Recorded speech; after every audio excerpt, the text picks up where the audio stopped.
What is up? Happy Taco Tuesday. Welcome into Let's Bet It. Lauren Jabari here with Jared Smith. Jared, another crazy game last night that was decided again by a kicker. Kickers this first week, man, they've just been letting us down left and right, literally, because they cannot kick the ball straight. How are you today?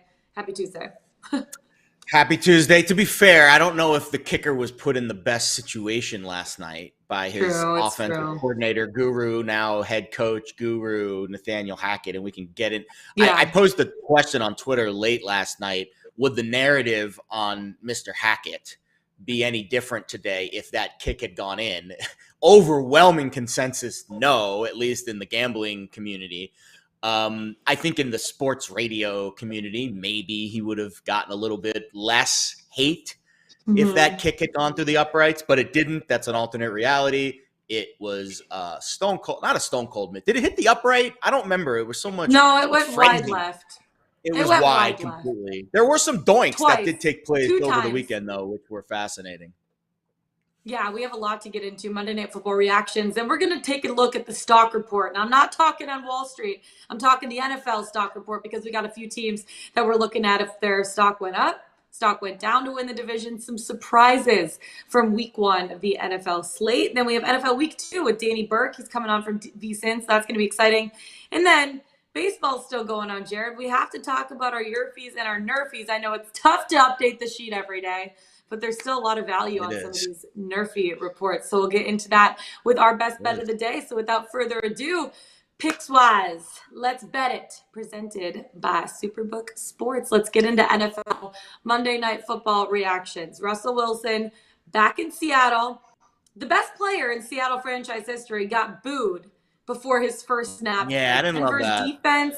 I know. Denver's defense had a ton of penalties, 5 in the first half, sloppy the first week. You're right, on 2 occasions. One, on Geno Smith, who started 17 of 18 through the air, 13 of 13, actually, to be even more specific. And then Nathaniel Hackett, new head coach, new quarterback for the Broncos. They just weren't really able to get it rolling. The chemistry is not necessarily there yet as a team. So kudos to you because you were right twice. And Geno Smith looked really, really good. Never, ever did I think I would say that Geno Smith looked better than Russell Wilson. And also never, ever did I think I would say that if you look at the NFC West after week 1, the only team with the win was going to be the Seahawks. I would have bet you $500 that you were going to be absolutely wrong on that one.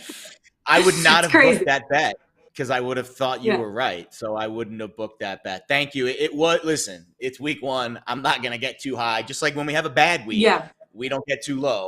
It was a very positive result for Geno Smith and the Seahawks last night.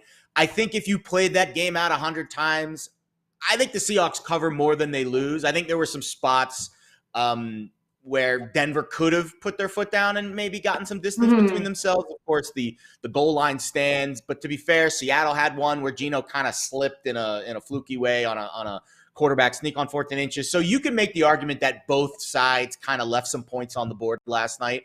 But when you look at, you dig deep into the nerd stats, Geno was fantastic. His 53% success rate overall on his plays. Yeah. I mean, he was on par with Russell Wilson last night, who slightly lower success rate, slightly better EPA per play. I think Russell was okay. I think Russell played well enough to win that game. I think he was kind of done in by, again, the penalties and the coaching decisions and some of the things outside of his control. But I think Russell will settle in. The difficult thing about that game last night, when you're a new head coach and you're a new quarterback and you're a new offensive coordinator, you're a new defensive coordinator, the first game is difficult enough as it is. But they had to deal with all of the narratives of going back to Seattle, all of the distractions. And I think that played out in the game where the point spread didn't account for those types of intangibles. And that is the difficulty with handicapping week 1. There were more intangibles last night than the point spread and the game total indicated. And you saw it play out in the end. It was a very tense. Russell's getting booed to come out. There was no exchange between him and Pete Carroll, or read into that whatever you want. Crazy. But I think overall, very positive for Geno Smith, who looks very much at peace and in control of the Seattle offense, and rapping like Drake at the end of the game with the Monday Night Football reporter. It was a very fun game for Gino. I'm happy for Gino. He did my namesake proud last night. Yeah, the game they wrote me off. I ate right back, though, and that is a direct quote from Mr. Geno Smith after the game. But also, the thing wasting about 30 seconds of time with good field position at the end of the game. He's going to get some hate for that. And then Brandon McManus missing a 64-yard field goal, could have been a game-winning field goal twice because he kicked it, it went wide left, they iced him, so it didn't count. And then he put it in the same exact spot the second time. You think if you have another chance, right? Fool me once, shame on you. Fool me twice, shame on me. You got one job, man. You got one job. Kickers disappoint. I wasn't on the show yesterday, but kickers really let me down last week. They let me down with the Titans. They let me down with the Bengals. I could have made that 29-yard Evan McPherson field goal. That's all I got to say about that. But kickers were just... I bet you couldn't. I'd like to put that to the really? test. I'd like to see... go to the nearest high school field and kick a 33-yard field goal. Put it on video. I'm in. I'll do it. I'll do it. I think that would be a good swag bet. I bet you shank it. One quick shout out, though. NFL Week 1 is really, really tough to handicap. But the 3-star plays on the Pickswise site, my under in Bucs Cowboys was a stone cold win. How about AO with Falcons catching 5 and a hook? They should have won that game. They were covering that game the whole way. Giants Titans under 43.5. Howard Bender, a little fortunate there in the end with the luck of, they didn't kick the extra point to go into overtime, 21-all. That probably goes over. But it was a good handicap because that game was trending under the whole game. And then Clev TA last night, 3-star play on the site, Seahawks plus 6.5. We piggybacked. It got that better number at 7, waited till game day. But my point is, not a bad start for the Pickswise handicapping team, NFL Week 1. 4 3-star plays, 4 wins. It ain't going to be that good all year. The pickings won't be that delicious all season. But for Week 1 so far, we're eating good. We're fat and happy after Week 1, so let's hope we keep I love it. It's like Thanksgiving here in Week 1, which, wow, I'm starving right now. Yeah. And it's Taco Tuesday, so you love to see it. You had tacos last night, though. You had tacos last night, I saw. So how could I make my own rules? You have tacos again tonight? I don't live by the rules of Taco Tuesday. I had Taco Tuesday on a Monday. Clearly not. Why not? We felt like it. We felt like it's you went for it. Full send. Okay. Let's head to Wall Street. Kind of take a look at the stock report heading into after Week 1, heading into Week 2. Let's look at the AFC first of all, because the Bengals at this point are now plus 250 to win the AFC North. Again, if you would have told me that the only team without a win in the AFC North would be the Bengals, I would have said you are completely wrong. They had a horrible first half from the team, including Joe Burrow. The O-line gave up 7 sacks to the Steelers. Burrow was running for his life, but then he also didn't make the smartest decisions when it came to his passing game. 4 interceptions. Since he committed 5 turnovers overall, which is not like anything that they used to do. And then Evan McPherson, again, 29-yard chip shot. His only miss inside 30 yards ever. Would you still take the Bengals right now at 2.5 to 1 odds to win the AFC North, being the only team in the AFC North without a win after Week 1? This is a fantastic question for 2 reasons. One, it's one of the teams I'm writing about in Back to the Futures, which will probably be on the site later today. I need to put some polish on it, but they are a big part of that article because what the numbers are saying is about a 15% drop in win probability based on what their odds were to win the NFC North last week compared to this week. And again, you need perspective. It looked bad. 5 turnovers, 7 sacks. It looked bad at times last year for the Bengals, and they still ended up in the Super Bowl. But this is just one of 18 regular season weeks, 17 games. About a 7%, sample size chunk.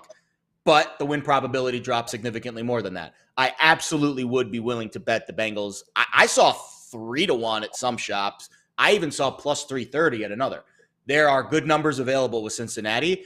And I'm not saying shove all your chips into the middle, but our strategy with betting futures in season in the NFL has been this little half unit buys throughout the course of the year. And we build our portfolio. And then at the end of the year, we hope our portfolio looks good. I think half a unit on the Bengals at 3-1 ish is a very sound investment at this stage. So financial advisor, check of approval there on Cincinnati. You have my blessing to make a little nibble on the Bengals after that week. I think they're going to be okay. Ton of turnovers, a lot of fluky plays, and they still almost won the game based off of Evan McPherson's inability to make a kick. They probably should have won that game.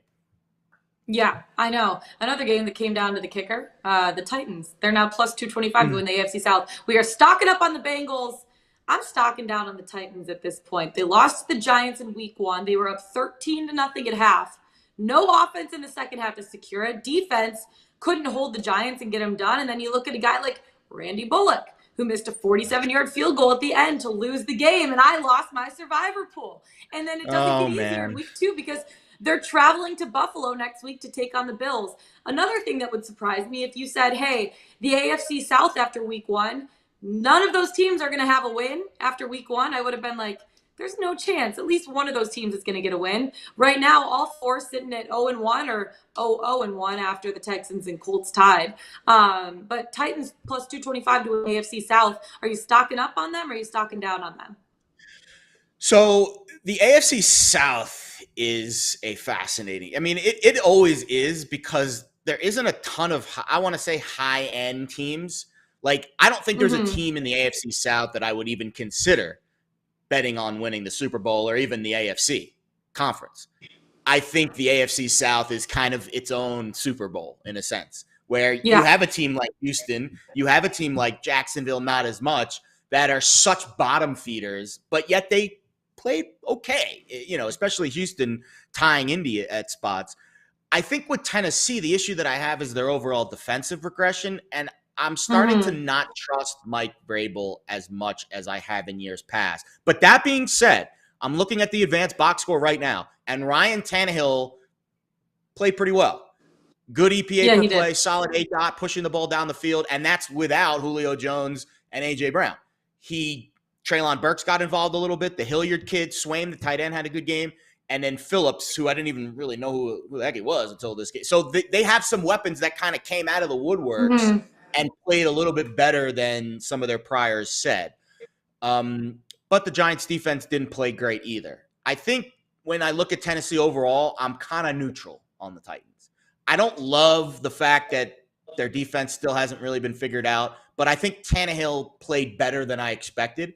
And again, a good quarterback can rising tide lifts all boats, especially in a division like this. So I'm not bearish on Tennessee just yet, but I'm not ready to buy. I need to see more. I need to see more on Tennessee. So pass this. We're kind of just holding on Tennessee at this just point. Chilling. You mentioned A.J. Brown. Just a little. You mentioned A.J. Brown. Let's take it to the NFC with the Eagles. At this point, minus 140 to win the NFC West. NFC East after week 1. Say that 5 times fast. NFC East, baby. I'm stocking up on the Eagles. They have made their roster into one of the best in the NFL. Jalen Hurts showed his stuff in week 1, completed 18 of 32 passes for 243 yards. He ran for 90 yards too and a touchdown on the ground. And then A.J. Brown was the story for the Eagles. He showed out, 13 targets, 155 yards, and a touchdown. I know that Detroit, and I hate to talk about my Detroit Lions like this, aren't the toughest challenge for them, but it was a great start for week 1 for a team that had Hard Knocks following them around. That game in Detroit was a sellout, standing room only. The first 20,000 fans got a Dan Campbell bobblehead. That's the first time ever that the Lions have completely sold out standing room only in the last 10 years. And they take on the Vikings next week in Monday Night Football. Are you stocking up or stocking down on the Eagles with A.J. Brown, who was phenomenal in week 1? He was. They've got a tough game this week, Monday night, against the Vikings, who I think in the Futures article, again, that'll get posted on Pickswise.com probably later today. The Vikings are a very prominent team in that article because I think they really showed themselves. In this particular case, I don't think I want to buy the Eagles. I'm a little worried about the defensive depth. Derek Barnett, done. And I think the defense overall, at least the notes that I have, let me pull it up to make sure I don't get this one right. Fletcher Cox and Javon Hargrave, had bad games against the Lions offensive line that I think is really good. And maybe that changes my opinion a little bit on Philly's defense because the Lions offensive line is so strong. The Lions advanced numbers were really good on offense, especially with their success rate running the ball against a Philly defense that I expected a little bit more, pushback from. Goff's numbers against the Eagles secondary were average to maybe slightly below average. The issue that I see long-term is Jalen Hurts pushing the ball down the field to his receivers. We know Jalen Hurts can run the football. We know the Eagles can run the ball. They ran it well. Miles Sanders finally found the end zone. Mazel tov, sir. But the average depth of target for Jalen Hurts was well below average. Devontae Smith didn't catch a pass. And that was against the Lions secondary that had been beleaguered and battered and bruised for years. So I am concerned. I'm guessing he was on your fantasy team. 0 points this week. I was like, should I have started Tyler Boyd instead? I can't. Jesus. I have a rule on the show, no talk of fantasy teams. No talk I'm sorry. About I get really into fantasy. I love it. I'm very competitive. You really are. After I got kicked out of my survivor pool, and Devontae Smith put up 0 points. 0 points. I cried myself to sleep this week. All right. I can't. Lauren, take a time out. Go take a sip of coffee or something. Cry yourself to sleep about Devontae Smith. My point being, the Eagles' offense, I know they won the game and it was close. The Lions covered, but let's be honest, the Lions really never had – you saw the win percentages of the game throughout the court. They really were never in that game. They just covered late on, backdoor. Yeah. But I do think long-term for Philly, I'm not as bullish as I was a couple weeks ago. I think the defense is a problem. And I think if you're going to let the Lions run all over you, and I know the Lions offensive line is good, but they don't offer anything else. So the Eagles defense should have keyed in on that offensive, running the ball up the middle. But again, I think it's the scheme with what's taking place over the middle for Philly that kind of scares me a little bit. Jonathan Gannon, the defensive coordinator, hasn't quite figured it out yet. So while I'm very bullish on Philly's offense and Jalen Hurts' upside, I think there are still some warts with Philly, and laying a number right now on them to win a long-term future is, I think, a stretch too far for me. I like their win total still over 8.5. I think they're a playoff team, but I don't know if I'm willing to lay on them to win a division. It's a lot. They might win the division, but I don't think it's the best bet on the board in terms of buying low this week with some of the other futures markets out there. One more team I want to talk about before we bring in Danny Burke. With the 49ers at this point, plus 150 to win the NFC West. And I said it a little bit earlier in the show. If you would have told me after week 1 that the only team with the win in the NFC West was going to be the Seahawks, I would have been like, you are wrong. But the Trey Lance era hasn't necessarily started out on the best note. He completed 13 passes, 168 yards, and an interception. Fell to the Bears, who we're going to talk to Danny about this because he is a Bears fan. Who have one of the lowest, no offense, Danny, I know we're going to bring him on in a second. The Bears have one of the lowest levels of talent in the NFL at this point. Trey Lance, I knew he was going to have some growing pains, but we really saw them. And I remember on yesterday morning watching Get Up, and Dan Orlovsky was talking about Trey Lance and his mechanics. And he said it's tough because he broke down a lot of different plays. And he says his mechanics were off in all of these different plays. But that's tough to fix that in season when you're pushing as hard as you can to win some of these games. Because when you're pushing to win, you fall back on your old mechanics. You're not working on new mechanics while the season is going on. Are you stocking up at this point or stocking down on the 49ers at 1.5 to 1 odds to win the NFC West? This is the most intriguing team of the week. So if you were going to ask me, if you could pick one team in the entire NFL that looked like dog do on Sunday that you still think has a chance to be an elite team, win the division, win the conference, go to the Super Bowl, et cetera, I would pick San Francisco. Because, again, I have questions about the quarterback. Obviously, there's questions about the quarterback. Trey Lance had a negative EPA per play on Sunday. Very hard to do that against the Bears defense that, again, has issues.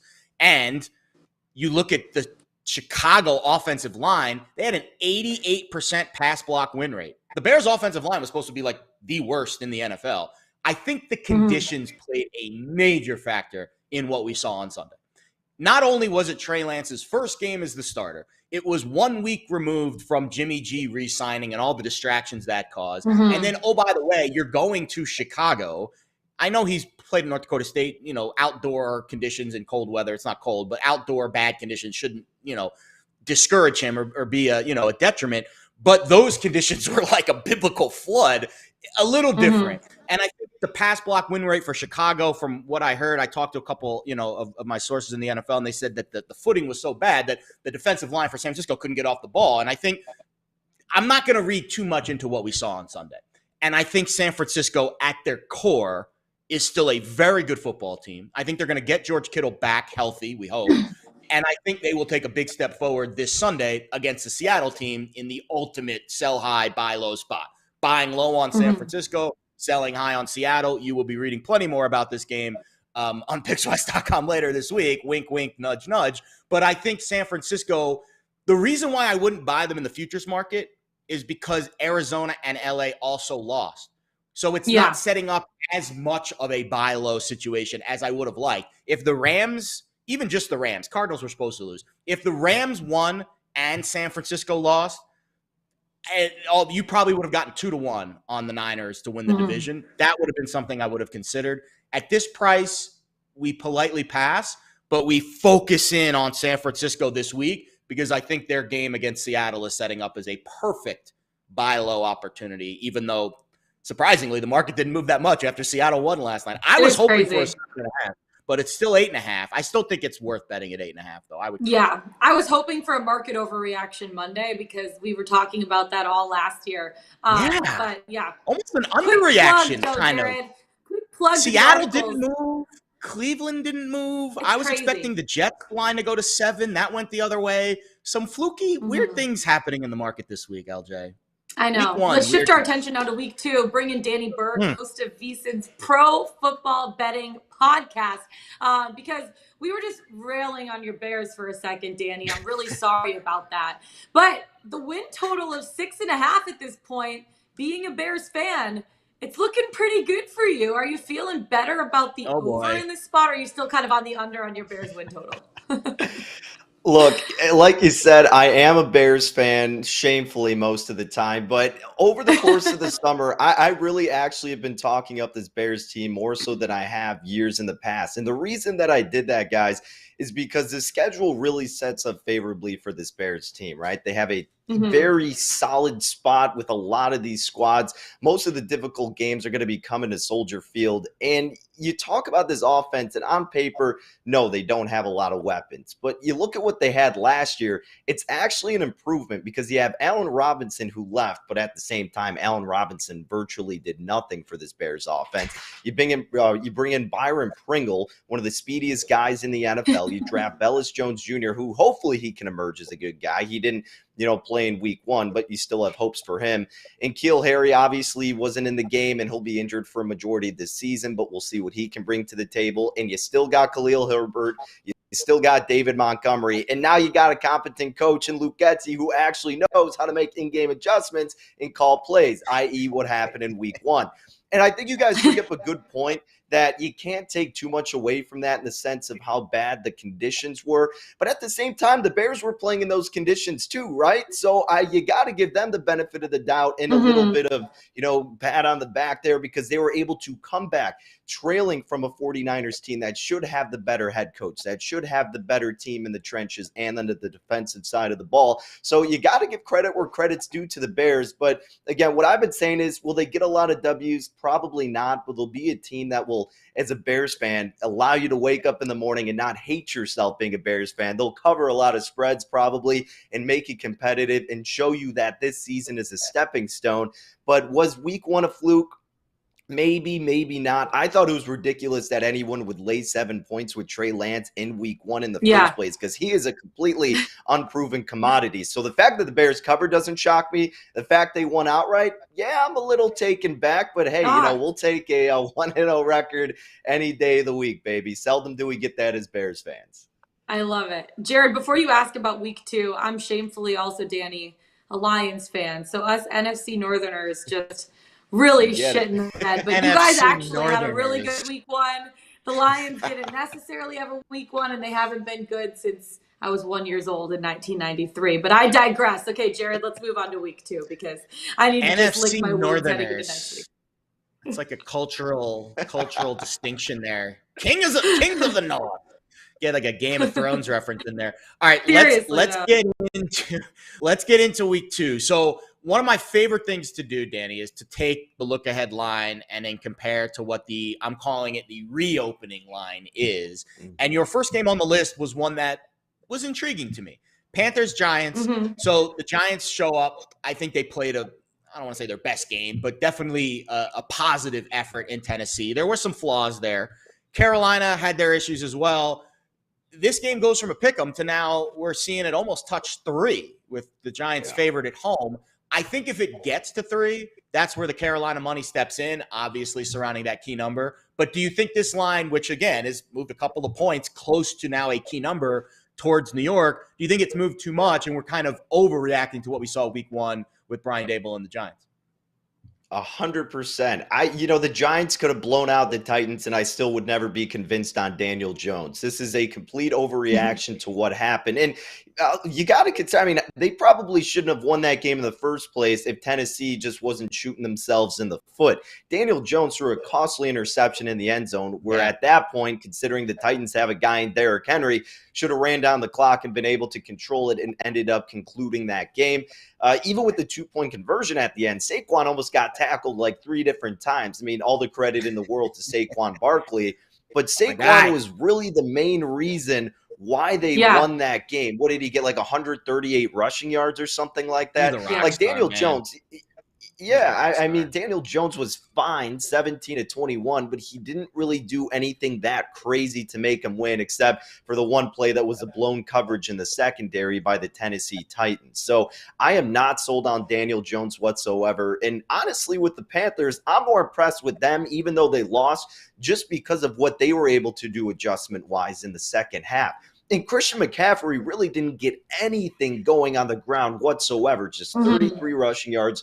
Wasn't even really a force in the passing game with the dump-offs and the checkdowns. I feel like that's got to change now that you're going against a weaker Giants defense. It's not going to be like the Browns, whose defensive front can be lethal, as we saw on display. So knowing that the Panthers can get some life offensively, Baker looked a little bit more comfortable in the second half. With that number at 2.5, I think that's a prime teaser opportunity first off for the Panthers to tease them up to plus 8.5. Absolutely. Or like Jared, you were saying, if this number gets to 3, I would even be tempted to take it at the key number of 3. Yeah.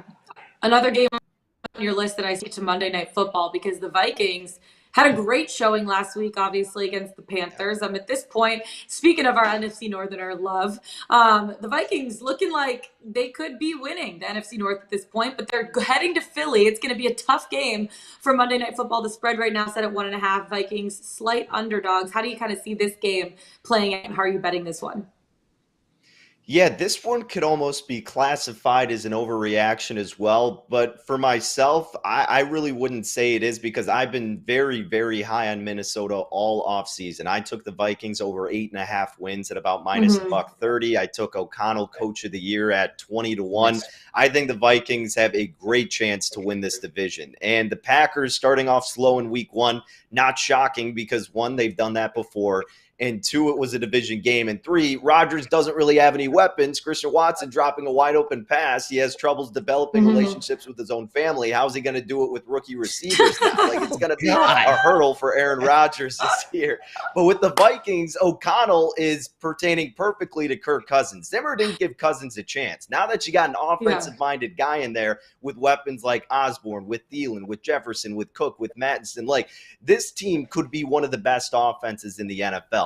And Jared, I was listening to what you were saying earlier about the Eagles. I really was not that high on Philly coming into the season. I would have liked to bet the Cowboys to win the East, but the Cowboys did absolutely nothing in the offseason to make me want to do that. And with the injury to Smith on the offensive line, I just didn't want anything to do with that division. But again, we talk about teasers, the Vikings catching plus 1.5.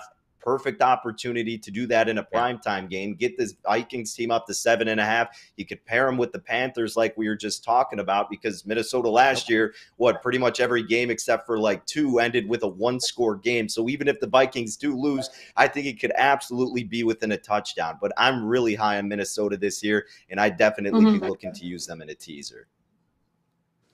Yeah, Vikings in a teaser, Vikings to win the North. You can still get it at plus 150-ish. I still think that's a bet I would make. And Minnesota is – Justin Jefferson's gonna hurt some people this year because he's so good. They look like they are on point. He's so good. Now in sync.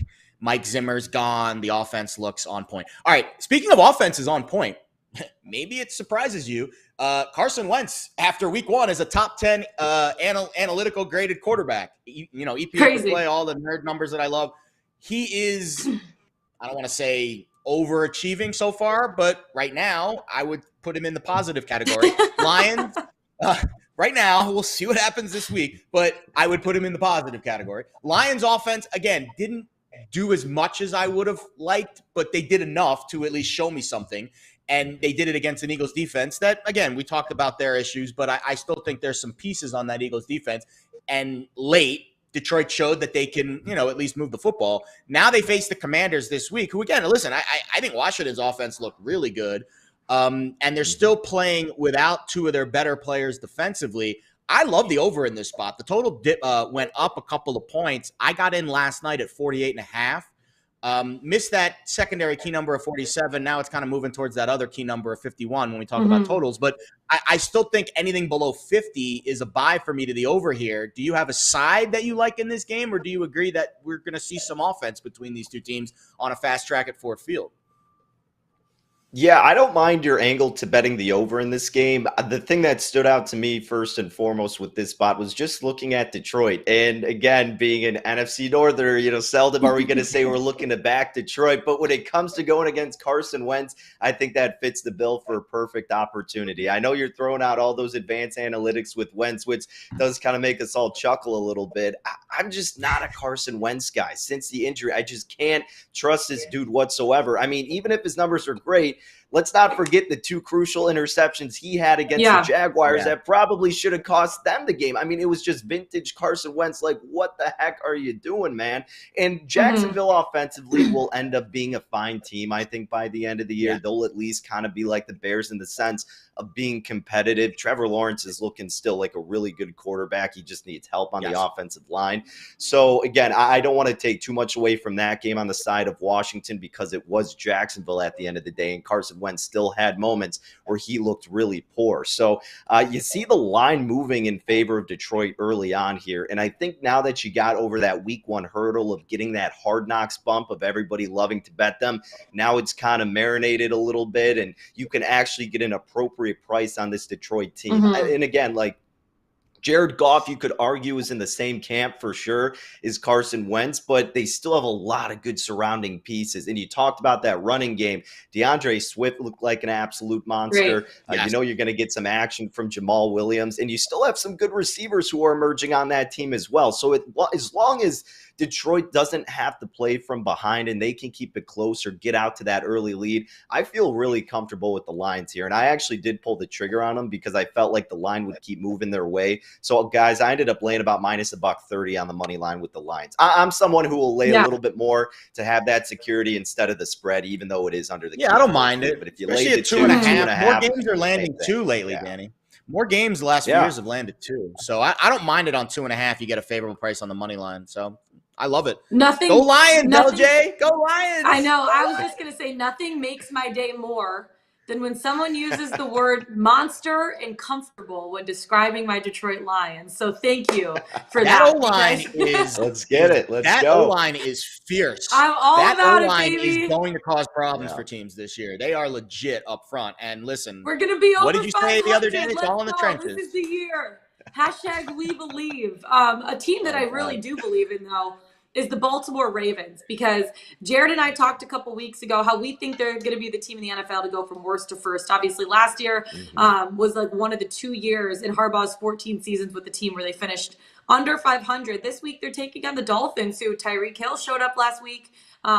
Tua was solid last week for them. I say last week, it was like literally 2 days ago. It feels like it was like a month ago. A year ago. I know. It feels like forever ago, but you look at this Dolphins Ravens spread right now set at 3.5, and the Dolphins underdogs at plus 156 to get them on the money line. Who are you favoring in this game, and how are you betting it? I'm with you. I'm high on the Ravens this season. I took them over 9.5 wins. I laid a pretty steep price at about minus $1.50. It was right before consensus moved to about 10. The day after this prior Super Bowl, I took them 20-1 to win the Super Bowl, assuming by the time we got to about, I don't know, a quarter way through the season, this line will have moved and I'd be sitting on a decent value ticket with this Baltimore team who's in a division that loves to beat on itself. But you had a Bengals team that we assumed would maybe have a Super Bowl hangover. As a Bears fan, I don't trust Mitch Trubisky whatsoever. And the Browns with the whole Deshaun Watson situation, that was obviously going to be a factor. So I'm big on the Ravens. And I know a lot of people are high on Miami, and I get it. They looked great in week 1. But is there a chance that the Patriots just absolutely stink? And again, I get it's one game, but still, we had issues with this New England team coming in from preseason, knowing Matt Patricia was going to be calling the plays, knowing that there was a really good chance the rest of the division could be getting better and they could finally miss the playoffs. So, yeah, while Miami looked really good, I'm not sold on Tua Tagovailoa that quickly. And the Ravens, I mean, at 3.5, man, if this thing keeps coming down, even if I get a 3 at about minus $1.20, I'm tempted to lay it with Baltimore here. I haven't done anything yet, but I feel like at some point in the year, we're going to look back and be like, man, you were giving us, or we only had to lay 3 points with Baltimore against this Ravens team at home, or against this Dolphins team at home. Like, that seems like a really good spot and an overreaction to the side of the Dolphins, who, again, a team that, has a lot of weapons, but now you're going up against a really steep opponent in Baltimore who can kill you many different ways. And by the way, Miami didn't get anything going on their ground attack whatsoever. It was all in the air. So if they can't establish that early on against this really good Baltimore defense, you're going to have to trust Tua late and to probably come back in that game, which I clearly don't have high hopes for him to do. So I'm waiting to see if this number gets down to 3. And if it does, then I'm looking to attack Baltimore. Dan, you nailed it. Sorry, I'll do one negative EPA per play for Miami on early down rushing plays. They did not run the ball well against New England's front, and I expected them to run it better with Mostert and with that offensive line being upgraded. Tua was okay. I think when I look at Tua's numbers, I feel confident that he's taken a step under this new offense. But you are right. New England was putrid. Like, they might be the worst team in that division. They might be the worst team in that division. And that's a division with my Jets in it. I know that sounds crazy, but talent-wise, they might be the worst talent, pound for pound, in that division. I think the scheme is better than the Jets, but the talent with the Patriots is really bad this year. Really, really bad. We got kind of... Oh, I think we might have lost Danny there. Danny, where'd you go? Danny was just so excited about his Bears that he flipped himself off the screen. Yeah, let's Danny, we can move. We can move on. Peace, Danny. He gave us his good insight heading into week 2. I love it. Danny Burke, host of VSiN's Pro Football Betting Podcast and a fellow NFC Northerner fan. You love. Oh my God.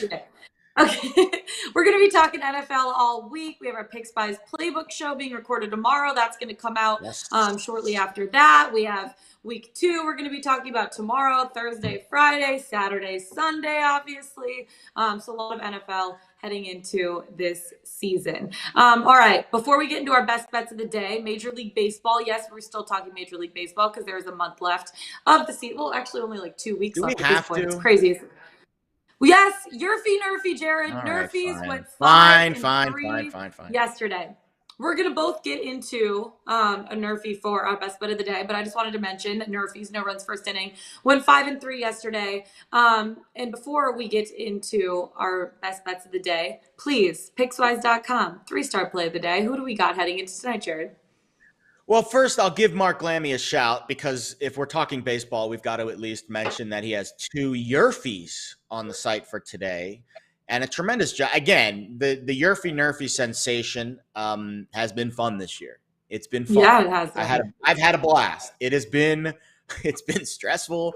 It's been a lot of work, but I would say rewarding with the results because we're up with our Nerfy bets this year. And I think our Pickswise editors have piggybacked that and done a great job giving you options on the site every day. So check it out. Mark Lammy's got 2 of them on the site for today. 3-star plays for today. Wise guy, Matt Weisenfeld's got a Mets-Cubs run line bet. And a lot of soccer on the card today. I believe, again, I haven't paid a ton of attention to the kick picks vibes over the last few weeks because I've just been so bogged down with other sports. But I believe it's Champions League qualifying today because I'm seeing a lot of EPL/other league matchups, including Bayern Munich facing Barcelona, Sporting taking on Tottenham, Spurs in action today. Liam Flynn's got a couple of 3-star bets on those clubs. So check it out. And then, of course, the Wise Guy run line for Cubs Mets. So there's some variable. There's some variance on the site today. You want some soccer, you got it. You want some baseball, you got it. And, of course, plenty of football content on the site as well. Lots of 3-star play of the days. Go to Pickswise.com to check it out. Before we get into our best bets of the day, Let's Bet It is presented by Superbook Sports, the place to bet football this season. Download the Superbook Sports app or visit Superbook.com right now, and they will match your first bet, Jared, up to $1,000, whether it wins or whether it loses. I know. Plus, they already have lines up for every NFL game for the rest of the season. So we are betting Week 18, baby. The #1 voted sportsbook in Vegas. Now available in the palm of your hands. Visit Superbook.com to sign up. And they have some of the best odds, too. So make sure to check out What Superbook. are your Week 18 best bets, LJ? What are your Week 18 honestly, best bets? Lay them on me. I need to start researching. Seriously. Because I feel like I should lock something in now. Why the heck not? All right, let's get into our best bet of the day because our best bet is the same best bet, Gerard, because we're besties here on this show. And we both like heading to the nation's capital for the Orioles Nats Nerfy that right now is only priced at -106. Would you like to go first or would you like me to go first? I'll let you go first. I was going to say age before beauty. So, yes, I will go first. So it's Dean Kramer, Corey Abbott today, a couple of righties. Mm-hmm. Kramer's numbers have been good this year. Youngster for the Orioles. Most of the Orioles players are pretty young. 12-4 Nerfy record this year. Again, solid data. And overall, again, this has nothing to do with the Nerfy, but 5 innings plus 2 earned runs or less in 5 straight starts. And those 5 straight starts include 2 against the Blue Jays, fighting for a postseason berth, 1 against the Red Sox, but still a decent lineup, 1 against the Astros, arguably the best offense in baseball, and then the A's, who are not the best offense in baseball. Corey Abbott, 5-0 to the Nerfy this season. Pretty impressive stuff. He's kind of been the floater for this Nats rotation over the last few weeks, in and out. His last outing was actually in relief, but again, his 5 starts, pretty good. 5-0 to the Nerfy, and his 5th, which is 5.5 overall this season, drops to 2.9 in the first inning. So maybe something about the first inning agrees with our pal Corey Abbott. Both of these guys, as you would expect, interleague, young pitchers, not a lot of exposure against the other lineup. I love fresh looks when we are betting a Nerfy. And then when you add in the lineups to this handicap, they only add value. Washington's failed to score in 7 straight. Baltimore, 5 of last 6, have not scored a run in the first. And overall, again, these lineups very poor in the first inning this season. Baltimore just a 21% scoring rate on the road. Washington 24% at home. This Nerfy should probably be like -130 or higher. I got -105 at Circle. Very favorable price. So I feel very good about this bet, almost at even money. -106, a good price too. I would lay almost up to 30 cents for this baby. So that's fair for me. 30 cents is probably. It's a really good Nerfy. I mean, you basically took all of the words out of my mouth at that point. The Orioles with Dean Kramer. Remember when I call him Dean Kramer? Dean Kramer in the first mound. You did call him Kramer. It's Kramer. You're right. He's I think we lost our bet that day that you did. So I'm a little upset about that. Don't call him Kramer again. It was a day. I like calling him Kramer. Why not? I have my coffee creamer, vanilla and I creamer? have my Dean Creamer on the mound. I have my vanilla coffee creamer, my Dean Creamer on the mound. But you're right. He's only allowed 4 first-inning runs and 16 overall starts, and only allowed a first-inning run in 3 of 8 on the road. And then you look at Corey Abbott on the bump for the Nats, Perfect record in first innings this season. 3 of the 5 no-run first innings that he's had have been at Nationals Park. And then you look at the Nats, they've scored in under 24% of their first innings on the road, 27% of first innings overall. Orioles, even worse, 21% of first innings overall. In 3 of their last 10 games have they scored a first inning run. So 7 of their last 10, they have not. So why not? We're hitting the NRFI, baby, and we are not laying very much juice for it. So you'll love to see it, Jared. That is it for us today. Find us on the Pickswise YouTube channel. Go to pickswise.com. Follow us on Twitter. Jared Smith, Lauren Jabbar. We'll see y'all tomorrow. Have a great night. Taco Tuesday. Let's get it. Let's get it.